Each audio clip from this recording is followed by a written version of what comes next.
Hi, everyone.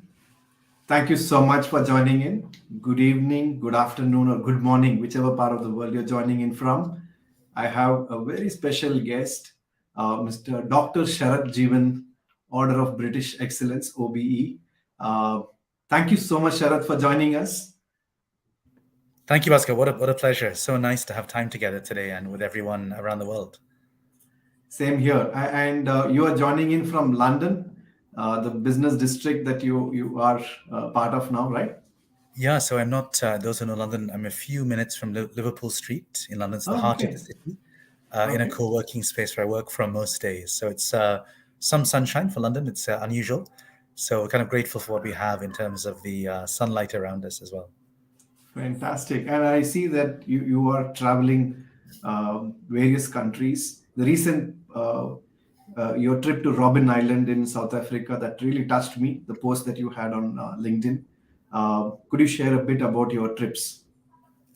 Yeah, thanks, Pastor. So I have the chance to work with leaders all around the world, and I had a chance to work with four amazing leaders in the social sector in South Africa who are rediscovering, reimagining the future of work there for young people and how to help young people transition to better jobs, but also how to improve the quality of childcare, early childcare in the country as well. It's a fascinating country. And like you, on the last day, I managed to squeeze in a trip to Robben Island.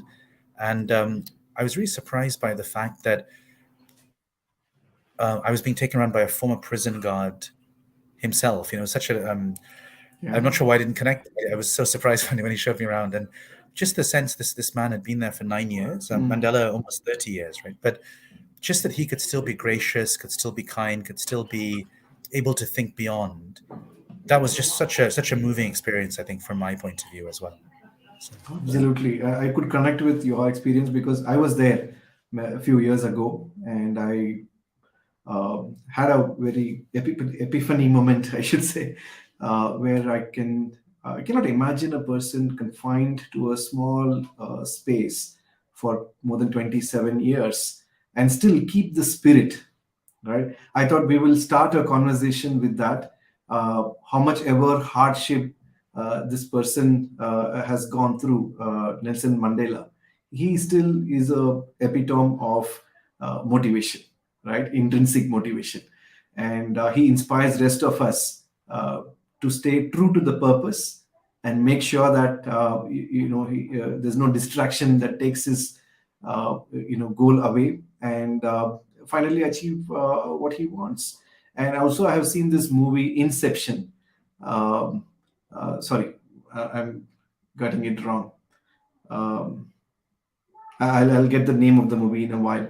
oh, So is it Invictus? Pascal, is it Invictus, Invictus? yes, Yeah, I yes, saw it with my my kids recently. Yeah, it's really powerful.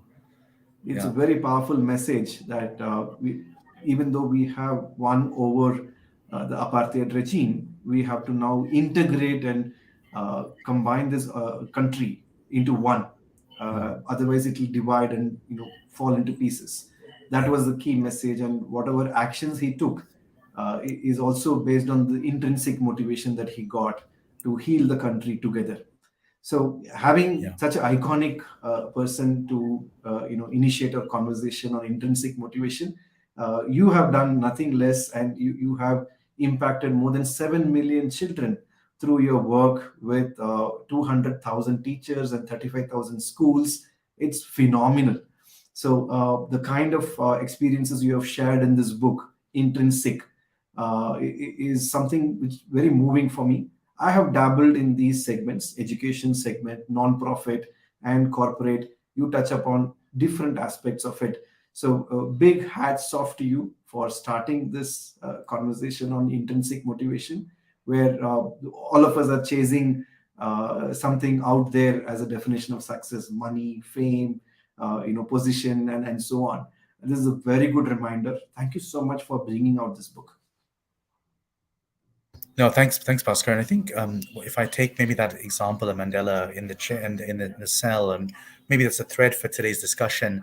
I was just amazed. How could he keep himself going for 30 years like that in a small cell? I went to see the cell, and I think going back to that idea of purpose, that idea that how his work would help and serve others.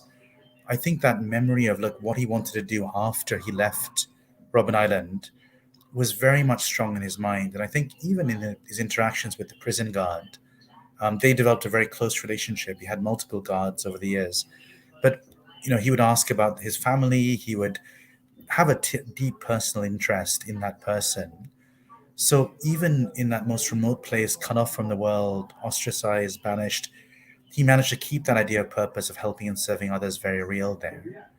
That idea of autonomy, the idea that he could actually change his life and do something. Obviously, prisons are not normally the sort of hallmark of autonomy, but he managed to do what he could when they were out in the exercise in the morning or the evening.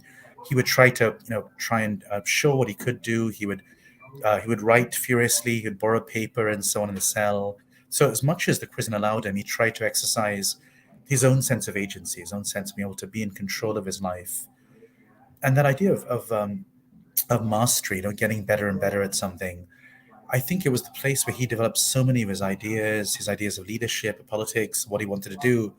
Again, a very unusual place to become a leader. But I think that cell really cemented that mastery for him of what his own leadership perspective was like. And I say that more because most of us are leaders not in such difficult circumstances, but we're able to try and use the best of what we have around us to help us in that journey.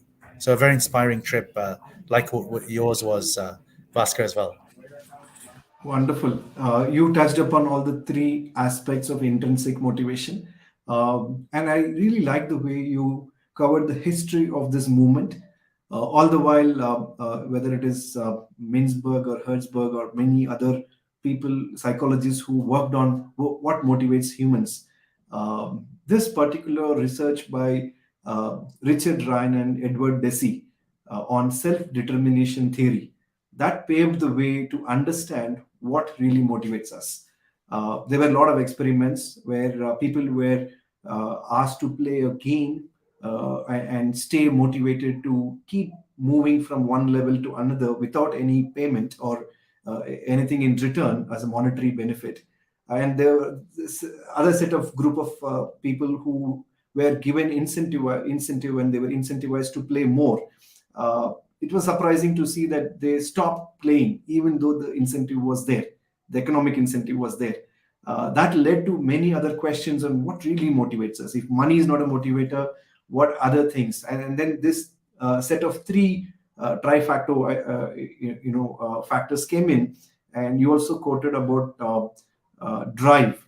Daniel Pink, he came out with this wonderful book with a lot of insights on how these three elements drive intrinsic motivation. You took it one level above and you applied it in real life, and you made it accessible to common people. The three factors for all those who are joined in are purpose, autonomy, and mastery. So, in short, PAM for easy mnemonic for us to remember. Purpose is all about how do we help others? What kind of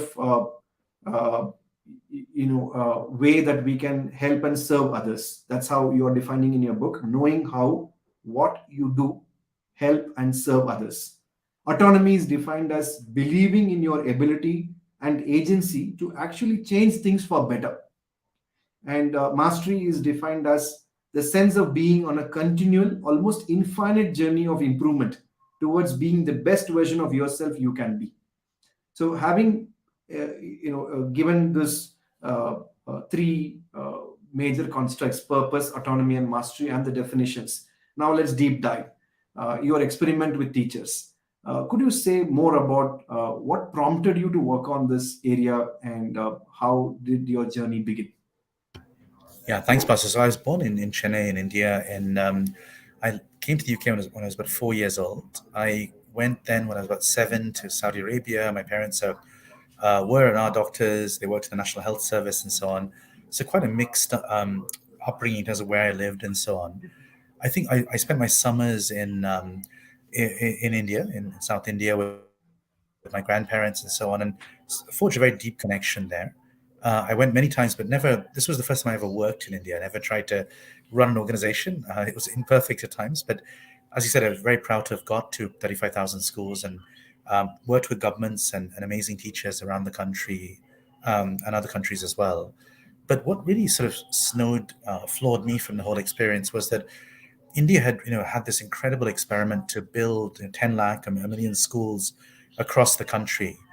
And yet learning was not really being fully addressed because many times teachers were not seeing the full purpose of their role. Going back to that idea of purpose as you defined Yeah. it, it had become a civil service job. It lost that intrinsic motivation. But the strange thing was, pay in general was not the main problem. There was in certain areas, but for many teachers on government payrolls, they were paid relatively well by average incomes in India and the States. So I was really baffled what was going on there. How could we try and look at this? And what I realized had happened is that by creating this big system, teachers had lost the sense of how their work helped and served others. Right. Back to your idea of what you said about purpose. So obviously every teacher goes to make a difference for children, but it can become very easy for any civil servant to feel like I'm feeding the system, not serving the child or the parent. And so we had to bring that back and make the child central in their lives again, so they could bring that back to the foreground of how they think. On autonomy, many teachers felt they had to cover the portions, they had to do what they were told to do. That sense of being a professional and having judgment to be able to choose what they did, that had been lost as well. In fact, they had much more autonomy than they thought. And last year on mastery, they'd often been subject to quite theoretical training pre-service, and when they were teaching, there was not much to help them in the broader aspects of how do you work with children, how do you communicate, how do you influence, and so on. And so the question became, how do you try and ignite motivation at scale, reignite it really, because what we found is Yeah. most came in with a degree of intrinsic motivation, but somehow the culture around them started to make them more cynical. And so that idea of how do you try and bring that back was what we tried to work on at scale there. I like the way you said it's not ignite, it's reignite. They initially signed up to become a teacher for a reason and a purpose, and your workshop is to reignite that. And you vividly go and explain about your anxiety in the South Delhi apartment where you are sitting with your colleagues and waiting for people to show up, and you guys are betting on how many would really show up. And finally, you got more than 350 people coming in on that day. And then you also talk about how tens and thousands of people congregate on a daily basis in small cohorts, 20, 30. So you have built a structure to reignite this intrinsic motivation. You have created a system and a uh, ongoing method in which people can find their purpose. Tell us about how did we stumble upon this framework, and you also have taken this to various other countries, including Ethiopia, Uganda, East Indonesia, Egypt, Brazil. All of them have shown interest, and it's not just in India. In the three states that you worked on this experiment, it is spread across the globe. Tell us more about how did you hit upon this system? Yeah, so I think one of the things we were trying to think about actually, Bhaskar, is how do you try and shift? So if you are feeling demotivated, what's the best way to snap out of that and find a way out of that motivational malaise? And I think the sort of approach we found that had real traction was that we can act our way into thinking, not think our way into acting. So it's action that can be deeply Beautiful. motivating. And so we created these network meetings where, as you said, they were about 2 hours each every month. And right now, about 250,000 teachers attend these meetings in small groups together, in India, but also around the world. But the way the meeting is structured is to, of course, help teachers improve how they teach, but bring out these elements of purpose, autonomy, and mastery from what they do, how they discuss topics, how they learn together, and what they focus on in their discussions and peer learning. And some many teachers would tell me this is like the oxygen that helps me breathe. Yeah. These 2 hours will keep me going. They give me the fresh air to keep me going for the rest of the month as well. I think more broadly, if I had to step back from that, I handed over Stir a couple of years ago in the leadership to an amazing new leader. And I focus now on helping bring intrinsic motivation, leadership to a range of different settings. The key principle I think I learned is that we can reignite motivation at scale. It's not that some people are born motivated, some are born demotivated or cynical. In fact, this is about culture and about leadership. And if we can get the right leadership models in place, we can create the conditions for everyone to find motivation. So if you're in this watching this and you're a boss, you're a manager, you're responsible for other people, you're leading them. The key insight is you can't motivate another person. Right? That's Yeah, impossible. You and I are different people, Bhaskar. We can't do that to each other. But absolutely. we can create the conditions for someone else to be motivated. And so we can create a culture and environment where these elements of purpose, autonomy, and mastery are how life and work are experienced.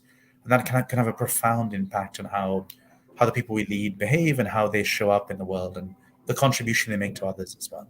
So there's Uh, hopefully a very optimistic note there. and beautiful. Three things I picked up in what you just shared. One is there are ways in which we can affect this change at mass or a scale level, right? Second, it not only works in education setting, but also in for-profit, government, and other settings as well. And you are a testimony of that. And third, it's not localized to one particular geography. Across the globe you have experimented in various places. And last but not the least, you cannot change somebody, but you can create a condition for them to look at the best version of themselves. And if these three elements are triggered, purpose, autonomy, and mastery, there's no stopping from an individual to reach their potential and beyond. Yeah, great summary, Bhaskar. And I think it really echoes that point. And I think the role of leaders then in creating culture. I think what I when I grew up, I think my definition of leadership was really how to sort of force something or how to sort of use position or authority to get from A to B. I think more and more I see leadership as igniting, empowering others, nurturing others to reach places they wouldn't have got to otherwise. So I think if we can take this motivational approach and embody this in how we lead organizations, I'm very lucky now to work with a range of organizations from a L'Oreal in the corporate world, for example, to governments around the world, to leading nonprofit organizations, to um, I teach at Oxford and Cambridge universities around this topic. So what I found, as you said, across countries, across sectors, these ideas apply. And if we can use this as a different way of leading and nurturing people, I think we're much more likely to get over some of the generational problems we're seeing now in how different generations are perceiving work. This question of work-life balance, all the issues the pandemic has brought, it provides a new lens, a new way of thinking about those challenges that is much more unifying, much more positive, I think. Absolutely. And your journey is also very exciting. Having born in Chennai, moved to UK, understood the system there, and plugged yourself in as a native bird. And you are also a global citizen at a level that I look at. You work with various ex-presidents, to name a few: Bill Clinton. Also, your association with ex-Prime Minister Gordon Brown. All these leaders whom you work with, they also have added value to this journey. And could you narrate a bit about your experience with government officials and departments? How do they integrate this insight of motivating from within? So I worked a lot with the Indian civil service, Bhaskar, over the years in India. And what I noticed was that, I think how tough running a government department is. I worked in states like Yeah, UP, Delhi, and Karnataka, Tamil Nadu. And the number of things being thrown in front of you if you're a permanent secretary, that's a bureaucratic level. Even political is even more complex. But let's talk about the administrative level first. So there are just so many things thrown in front of you. And I think what's difficult is you're balancing three time horizons. You've got the second hand. There's a court case. There's a freedom of information request. There's a something going on right now about to explode. You've got to manage that. You've also got to think about what's the medium term outcomes you're trying to develop for your department. Let's say in education or health or sanitation, whatever. What matters for communities and people? That's tough. The other hand is you've got to set a long term direction for your department that really tries to bring the communities to a different level, has a real long term impact, and so on. And so managing those three time horizons, I found leaders were struggling a lot with these questions. Right. What I've started to do with government leaders around the world now is I try and help them create spaces. I call it a guided journey. I do the same thing in the corporate and nonprofit sector, but help those leaders step back from that day-to-day reality where there's so many competing demands and give them a safe space to reflect and look at the key question they're thinking about. So it might be that, maybe a department is thinking about how do I try and improve the delivery of services to citizens, for example. So often a leader will have many ideas.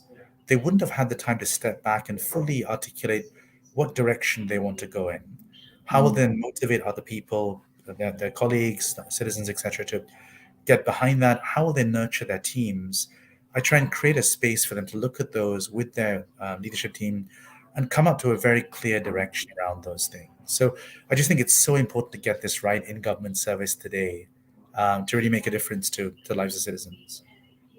Yeah, yeah, absolutely right. And in fact, my experience in the nonprofit sector, having to work with all these public organizations, the PPP model, right? Public-private partnership, is all about how do we navigate this entire space. And your work inspires me to say that there is more potential there, right?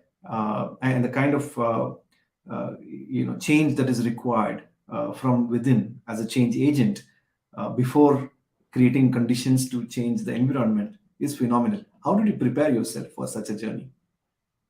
Yeah, I think Oscar. So I think thinking about growing up in India at the beginning of my childhood and reading things like the Gita, for example. I mean, the Quran, the Bible, all these books will talk about the same thing, but the idea of that, that we do something not because there's an outcome at the end or something promised at the end.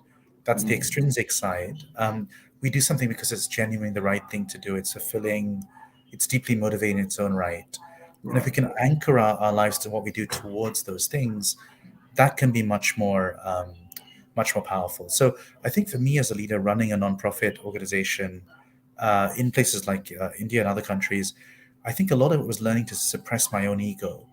I think Mm. often we want, our name to be emblazoned with something. I mean, Yeah. my name is here, so I'm being somewhat hypocritical here, but generally, we have to work through others. If we're a nonprofit organization, we can rarely scale ourselves. We don't have enough resources and money to do that, so we have Mm. to work through governments or through markets. That means often being the person in the back seat, a little bit the man or woman in black, Yeah. working through someone else and helping their leadership come to the fore. This kind of idea of servant leadership some people talk about, but that's kind of what we think we need, not just in the social sector, but so many other sectors today. So how do you motivate someone so deep? Help a leader, let's say in government, find their motivation so deeply they run, and you Mm. play more and more of a backseat role. That's kind of thing where leadership needs to go today. Yeah, and when I talk to you, I could experience that as well. The extroversion versus introversion debate. Do I need to be an extroverted leader to affect change, or an introverted leader could also bring about impact and change in the system? You have answered that by your being. I have interacted with you a couple of times in the recent past, and I always found you very grounded, balanced, and that's a place where you operate from, I guess. Yeah, I think I mean, Susan Cain wrote that great book, Quiet, about the whole idea of introverts and extroverts. And I think what we're finding on leadership is anything goes, right? It's not about a particular trait, a particular style. That's my next book, actually, I'm writing right now. But Oh, nice. it's not really about this idea of a certain type of person is a great leader. It's more about, I think, finding a situation where you find deep intrinsic motivation. It's a problem that really you get lost in. It's bigger than yourself. You forget all the self consciousness, the imposter syndrome, and you almost drown in the problem. And I think if you look at Yeah. education in India, that was certainly a big, what I call wicked problem. There was no easy technical solution. You had to learn, experiment, grow, and make a lot of mistakes. And I Right. think those settings are the best place to nurture our leadership because there is no obvious answer. We're thrown in at the deep end of the swimming pool, as it were, and we have to Mm. learn to swim and gradually find our strokes. So I think often it's about giving leaders great experiences that allow them to connect back their intrinsic motivation. But the safe path often leaders can take is they go up the escalator. They go from job A to job B. It's very steady. There are all these extrinsic things, money, promotions, all these things.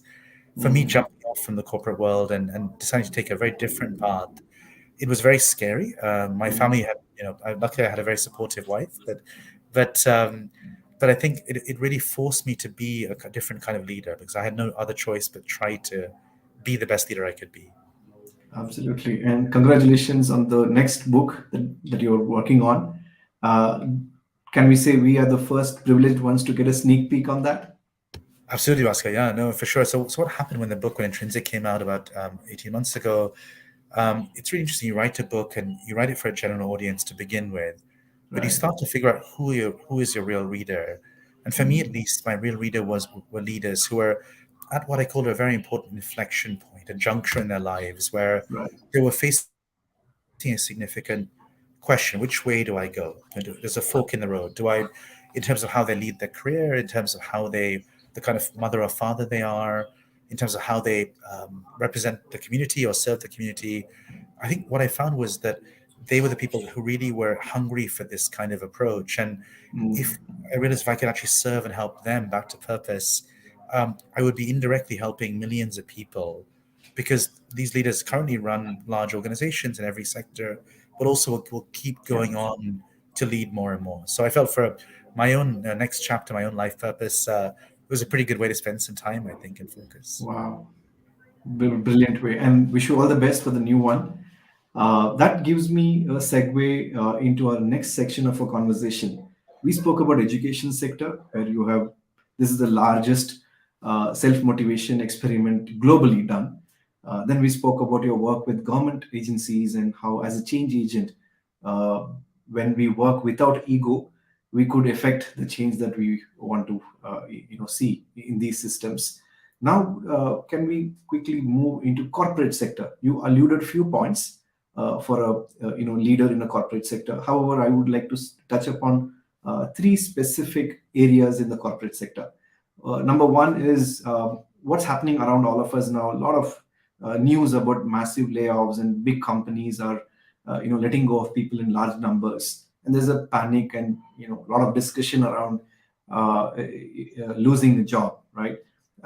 Adding to that, the last 2.5 years or so, we have experienced pandemic, which made us question everything, including who am I, who I want to be, am I in the right path, and so on. People who are in transition from one job to another, or one city to another, remote working, people are now getting used to it. So with all this churn and change happening around us, the first question I have in the corporate section is, what message do you have for someone who feel they're stuck or confused in the whole thing, in finding a purpose?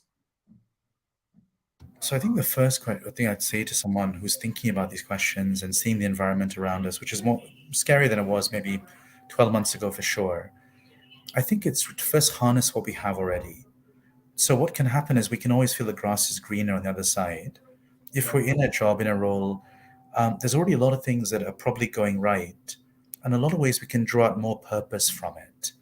So let's say, for example, you're a finance professional. Maybe you're the head of finance of a company. Let's say in Bangalore, and in that role, you know how to do the technical stuff inside out, right? You can produce the accounts blindfolded. You can do all of that stuff. It's almost become robotic, and you're wondering, what do I do next? Maybe you have a passion like us, Bhaskar, for education, right? And so what you could do is you could job craft your role.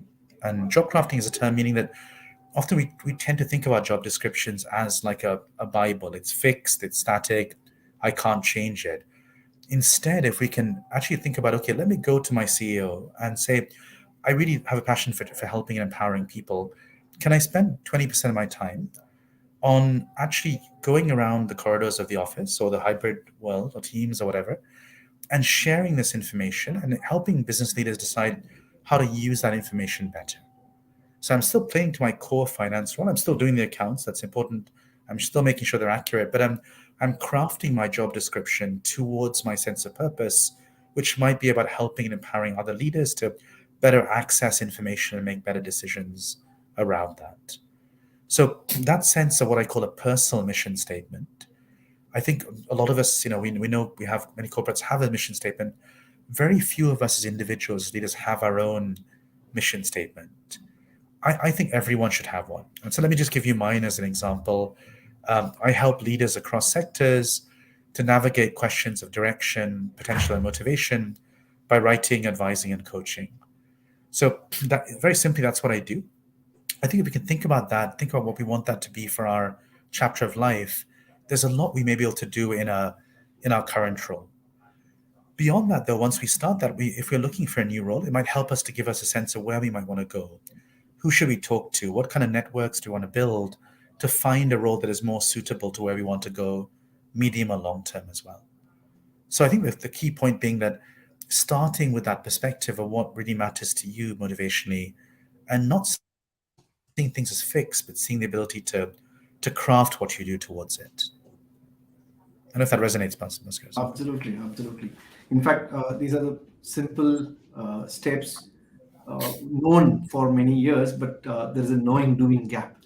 When we are in thick of things, we may not remember these simple steps. I like the way you have articulated having a mission statement for life with few words and few sentences.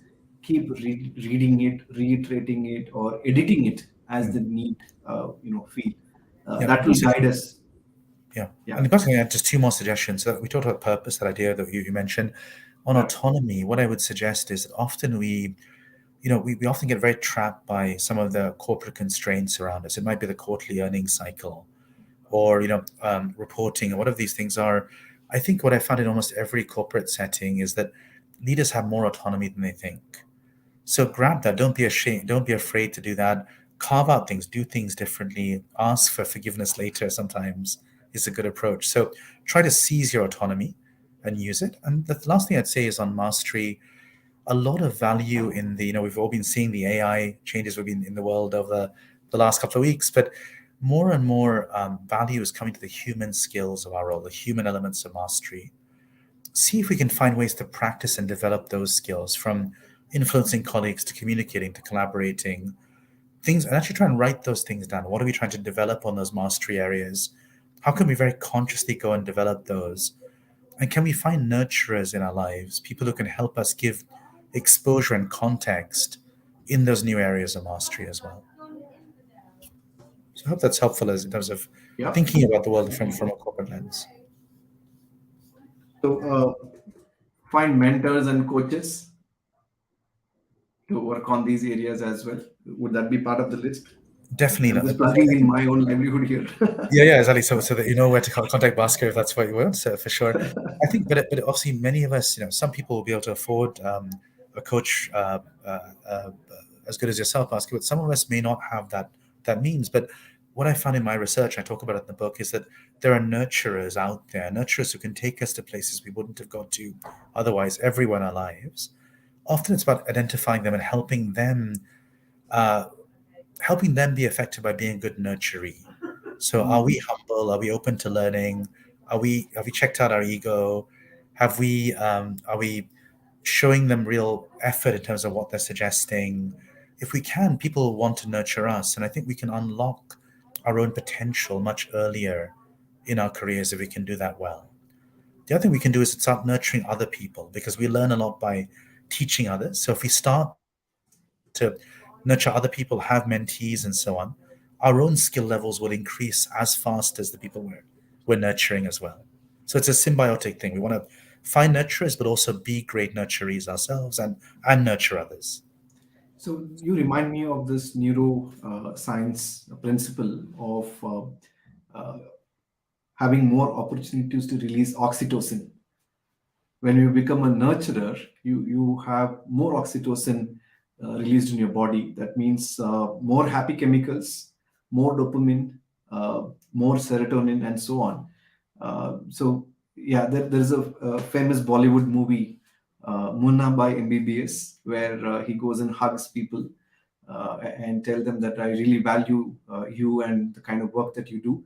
Being a nurturer helps us to release happy hormones, and that's another way to find meaning and purpose in life, and find a way forward in this confused and stuck state that we are talking about. No, I love that, Musk. I love that so neurochemical view on nurturing, which I think is great. I think oxytocin is right. That's the right piece, because I think what we're finding in so many organizations is we've cut the feedback loop that creates that oxytocin. If I can build on your point there. So often I speak to many, let's say, doctors who no longer see their purpose as helping patients. Their job is to achieve a hospital target. Or teachers Mm. no longer see their role as helping kids, but it's to make sure that the accountability system is checkboxed and so on. So the more we can orientate our lives and our work towards real people, keep them at the front of our mind, and look at our impact at helping and serving and nurturing their potential, we'll have all that oxytocin. We'll also be much more motivated and successful ourselves. Absolutely. And the second part of the corporate life I would like to steer our conversation on is the multi-generational workforce that we see, at workplace. You work with a lot of multinationals. People who are born after 2000 are also in the workforce now. They are about 22, 23 of years of age, and they're just coming out of education institutions and joining the workforce. Then we have people who are born in 1990s, 80s, and 70s. The older they are, they have different priorities and purpose in life. So this multi-generational workforce, how we can find intrinsic motivation, which seem to be eluding and different for different generation. Yeah, I think one of the things that has really been challenging in this environment has been that we've tried to redraw boundaries between work and life. And I think this question of work-life balance has come up again and again, I think in India, but in many other countries. And what I would say is that there can be a seductive illusion of this concept. And what I find in the book was that actually it's not so much about the number of hours you work per se, but it's the quality of those hours. Are those hours deeply engaging, deeply motivating? That has an even bigger effect on stress, on depression, all of these kind of things that are not good for us. So I'd say if one thing we can try and think about is how do we try and squeeze as many of the hours you work towards things that are deeply fulfilling? And it's about trying to make sure that we, thinking about the personal mission statement, what percentage of our time is spent achieving that mission statement? If it's less than 50%, something is usually wrong. That's a sign that you're not quite optimizing your role. You're not job crafted your role towards the way that's most motivating for you as a person. So try and see if you can redesign your work life around that. Now, no one wants to be working long hours all the time. There were many things before the pandemic that were not very good, and I'm not excusing those in any way. But I think that we are in a world where it's much better to find something you're deeply engaged in, to be deeply all in into a job or a career, because A, you'll be able to get lost in that bigger problem that will stretch and engage you and motivate you. Also, it'll mean you'll find a nurturer in your life who will be able to help you unlock your own potential. And they will want nurturees who are all in into what they do. So, yeah, that idea really of trying to be all in for where we go and where we work, I think it's really important. And I think often what's happened, I think leaders in power right now sometimes feel a bit uncomfortable of explaining these very basic truths to those earlier in the workforce. And there's a disconnect and the conversation doesn't happen. I Yeah. think by doing that, we're doing everyone a disservice. We're not being honest about how work and careers really work. And we're not giving the younger generation opportunity to craft and redesign work to be more fulfilling, but also Right. to be all in as well. So the younger generation feels that this is my prime golden period of my life. I need to go out there and burn more, of my time and work and effort, 13 hours, 14 hours a day, so that I can retire early and have a peaceful life. Whereas the older generation feels that why these guys are acting entitled, quote Yeah, unquote. yeah. I cannot keep giving promotions every year. I cannot keep giving increments every year. The business model should allow that. Uh, and sometimes it's no fault of either of them, right? The way that the system works, they have not figured out what motivates them from within. So, any practical tips that you have for the multi-generational workforce to work together peacefully? So I think my generation, I'm 46, I'll review my age, Bhaskar. I think we're quite guilty of many of these things because I think our parenting approaches have I think created some of these conditions, created this storm right in the workforce. So we've tended to spoon feed kids a lot more, to really drill them in how we do school and so on. They've become addicted to short-term gratification from grades, trophies, all of these things. And I write about that in the book, in Intrinsic as well. But as a result, when young people go into the workforce, of course, they want every year promotion. They want the grade. They want the star. We've sort of conditioned it in them as well. I think part of it is helping young people recondition themselves and be less reliant on those things. And again, that idea going back to mastery, we talked about that third pillar of intrinsic motivation. It's not about comparing ourselves to others. I think because Mm. social media has made it so easy to have that comparison culture, what I can promise you that is there's no way we can win that comparison game. There'll always be someone out there who in the world who will have something better, be more talented, be richer, more famous, better, more better looking, everything. We've got to ground on ourselves and look at our growth and improvement being the primary motivator. Are we learning? Are we developing? Are we stretching ourselves to the limit? That's a much healthier form of motivation to embed into the culture of a company or a culture of any organization, really, as well. Yeah, that's a very powerful tip. Along with what other things that you mentioned, it's not the number of hours that you put into work; it's the quality of work. What time of that is being used to achieve my mission statement is another reflective question one could ask.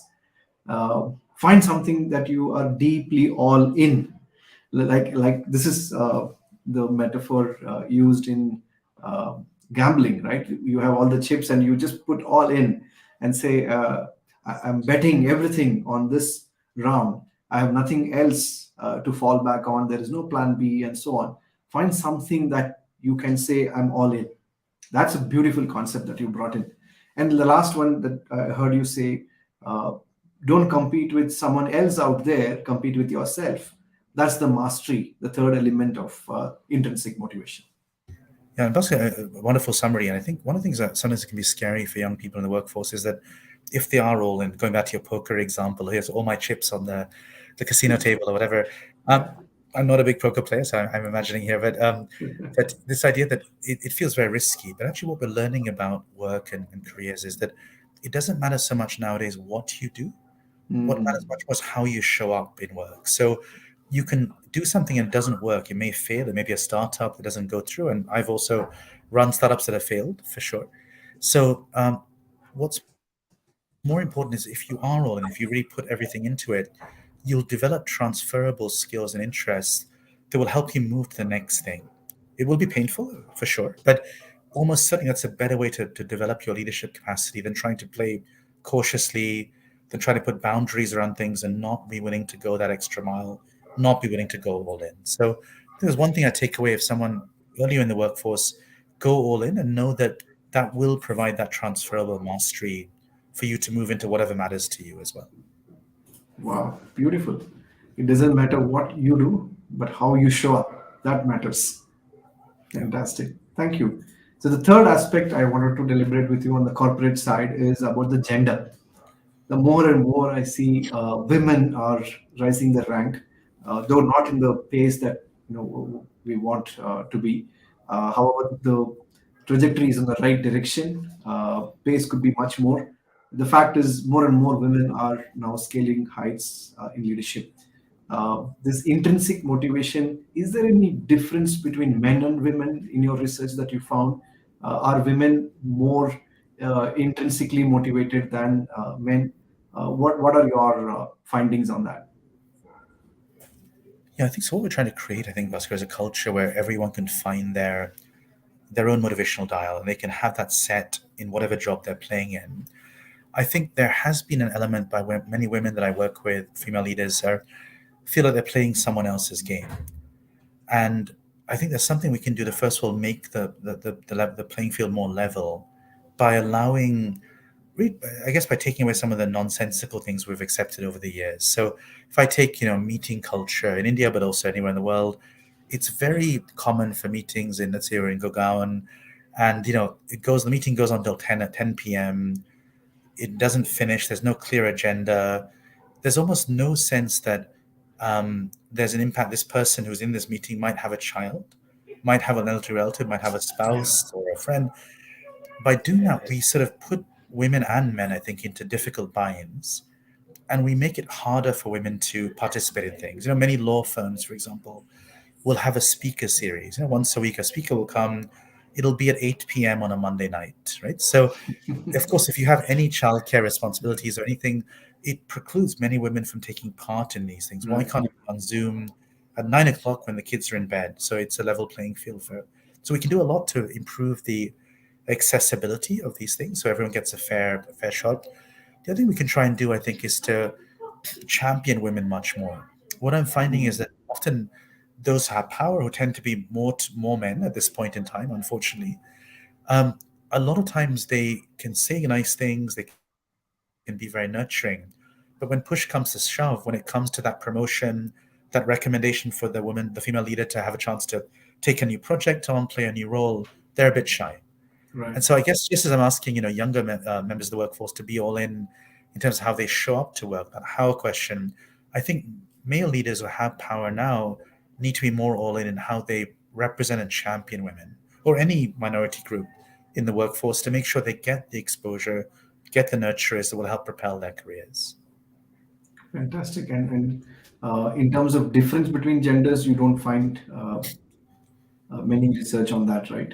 It's I think the research same. is scientific research. There's not a huge. I think there's probably a little bit of research that says that women perhaps are more driven towards these ideas of purpose, for example, in particular. But I think Mhm. it's really hard to strip out, if you like, the effect of culture on that. Versus, I think Wow. many men actually would feel the same way, but I think they're being conditioned to think differently. So I'm personally not Mm. convinced there's a huge gender bias, but there is some cultural norms that mean men are a little bit perhaps more reticent to get into some of this potentially, and we need to Right. change that, right, and make it equally valid for both genders to do that as well. Absolutely. This remote work has made men realize amount of sacrifice women are doing to get to office, Yeah, right? And yeah, most of us are now privy to what kind of workload is there at home, be it handling children or elderly, people at home, and the kind of medical attention, yeah. basic household chores, and so on. So I think this sensitization will also pave way for a more equal society, if not, sooner. Yeah, cool. Yeah, I think, Bhaskar, we have to be our coach. So there was some data from the pandemic from UNESCO, I think, showing that although when we had the lockdowns, both obviously men and women were both at home for the first time, women still did about 3 or 4 times as many domestic chores as Right. men did, even though we were both co-located in the same flat or house or Yeah. apartment. So there's a lot of work still to do, I think. So, Yeah, absolutely. In fact, on a lighter note, there were a lot of memes going around saying the divorce rates have gone up because now they are talking to each other, trying to understand. Anyway, so jokes apart. So the intrinsic motivation is the topic that we are on. We touched upon education, we touched upon government establishments and institutions, we touched upon corporate. You also talk about six different layers in your book. You talk about being a citizen, being a parent, uh, what sort of experience you've got as a parent, how we can apply these intrinsic principles in a parenting journey. yeah, so I think more and more a good parent, Pascal, like what you do, which is being a great coach, right? So a lot of parenting used to be about helping kids. Here's the answer, here's the career. It was what I call an escalator model of development, and also built into that escalator was a deferred life plan assumption, right? That basically, if you go, it's all about getting into the right school to the right college to the right job, and life will be a beautiful upwardly sloping escalator. As we know, that life doesn't work quite that way, and many Right. classmates, I went to universities like Cambridge, Oxford, INSEAD, and so on. Many of us are getting laid off in our 40s or 50s. We're expensive. So there are people out there in the workforce who are less expensive to hire and so on as well. So I think the idea that what we want to try and do in our parenting journey is to prepare kids for that zigzag of life and help them understand that life is a seesaw. It's about obstacles, being able to be resilient, bounce back from them, but still keep motivated, still finding purpose and reinventing yourself as you go. I think we need to be much more experimental in education to allow that. But I think as parents, we can do a lot ourselves to role model. So let me give you an example. So when I try to have dinner with my kids, I try where possible to give an example where I've failed, I've screwed up, Mm. I've applied for something, it didn't happen, or a client that I was hoping to get didn't materialize, or because I think what that does, it tries to get us away from the success narrative where our life looks like this beautiful straight line or beautiful escalator. Mm. It's much more conditioned that life is constantly about things that go well and things that go wrong. How do we keep our intrinsic motivation through that? And the second thing I'd say on parenting is not to see getting into a good college as the ultimate goal. It's a nice thing to have, sure, but really having a kind kid who is engaged, who's all in, serves others, interested in the world around them, I think that's actually far more important long term.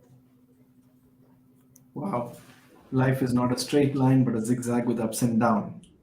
It's essential to pass on this message, key message as a parent. Thank you so much. And in fact, you have titled your chapters in book in such a manner. You started by talking about jaded to reignited. That's the experiment that you did. Balancing to engaging, few to many, high stakes to high safety, straight lines to zigzag, divided to united, resignation to resolution. Wonderfully crafted. I would encourage all those listeners and viewers to please get a copy of this book. It's amazing to see how we can put these simple tips to practice, be it finding your purpose, having your autonomy back, be in control of your decisions and destiny, as we call it, and mastery. How I can, move forward in being a better version of myself on a daily basis. So you could find this book on Amazon. There's a Kindle version also available for those digitally inclined people who want to read it on their devices. You can learn more about Sharath on intrinsic-labs.com, the one that you see on the screen. You'll also learn more about Sharath, the kind of amazing work that he has been doing. And I want to, at this point, check with you about this title OBE. It's a great honor. Like in India, we have this civilian, honors given by the government. You got this Order of British Empire. Would you like to share a few nuggets about that, please? Yeah, so I mean, I guess the title, Bhaskar, honestly, the Empire title, I'm not a big fan of. I think there's a campaign going on in the UK to make it the Order of British Excellence, but Oh, okay. it's a historical thing, I guess, as well. But I think Mhm. what has been for me what it felt very meaningful for was that my parents were immigrants to the UK. They came to the UK in their mid 20s, doctors. They carved a new life. I think there were many challenges. I think any immigrant story will be about how you get accepted, how you progress, all of these things. So I think within one generation to have a new generation starting to really take different paths, different leadership.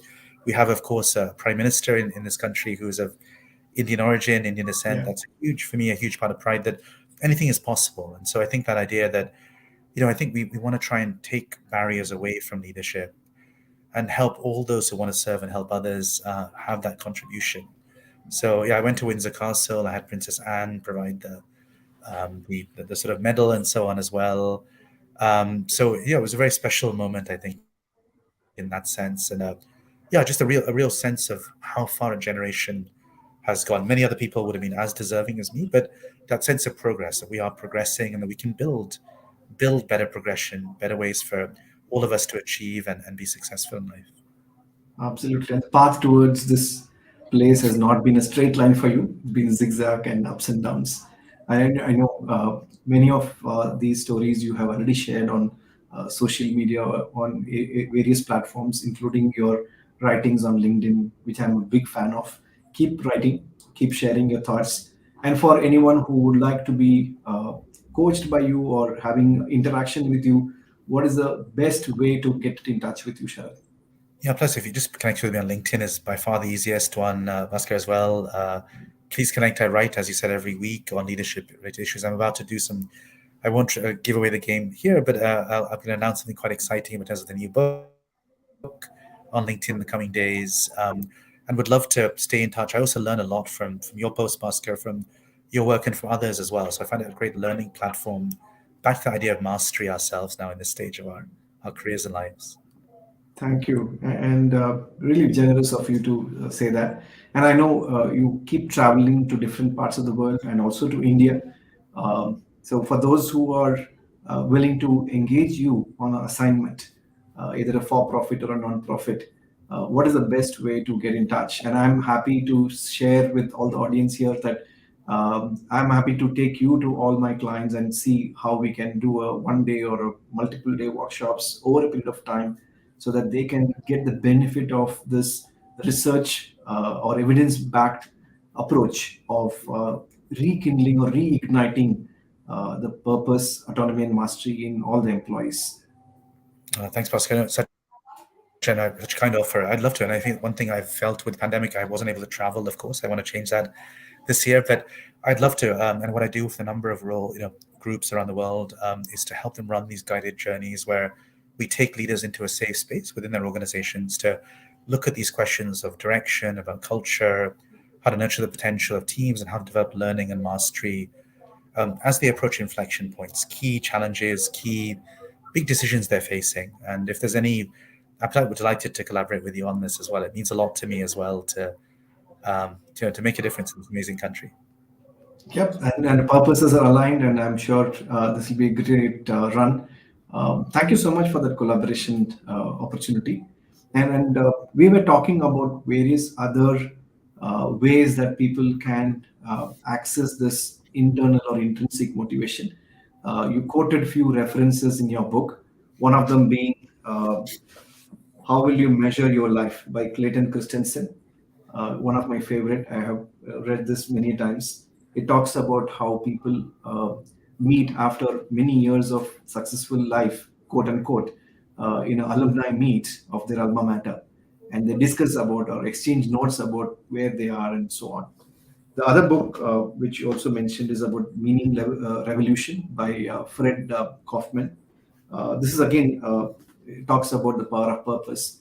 There are many other authors in the recent past who have contributed to better understanding of who I am, who I want to be, right? So this journey would continue as long as time is existing, and whether we are in planet Earth or a new planet that we are going to inhabit, the place does not matter. This inner journey or inward motivation is what is going to take us places. So, with that note, what are your final thoughts or words of advice for our audience here? So I think that what's so exciting, so revolutionary about this idea of intrinsic motivation, Bhaskar, is that we always believe that some people were smart and some were not so smart. We know from Cal Dweck's and growth mindset that that's not the case, that all of us can develop and learn.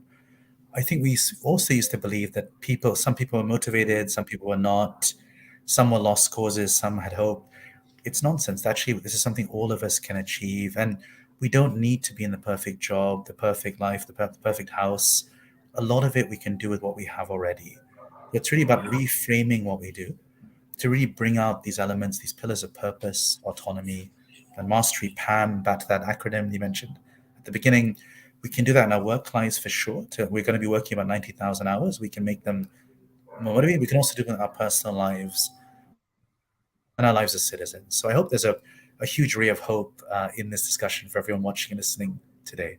And thank you for a wonderful conversation, Oscar. Thank you so much, Sharath. Before we sign off, please do look up Sharath on LinkedIn, connect with him, and there's wealth of information and research, and also the kind of work that he's doing across the geographies. You may be interested to double click and learn more, and also order a copy of Intrinsic wherever you find your next copy. It's amazing, insightful, practical tips, rich contribution, a good addition to our library. And with this, let me sign off from today's episode. We bring you more and more such accomplished, experts in their field of work, their contributions through book and various other ways. So once again, thank you, Sharath, for taking time and joining us. Look forward to seeing you in India very soon. Thank you, Oscar. Thanks again for this generous chance. What a wonderful conversation. Thank you. Thank you.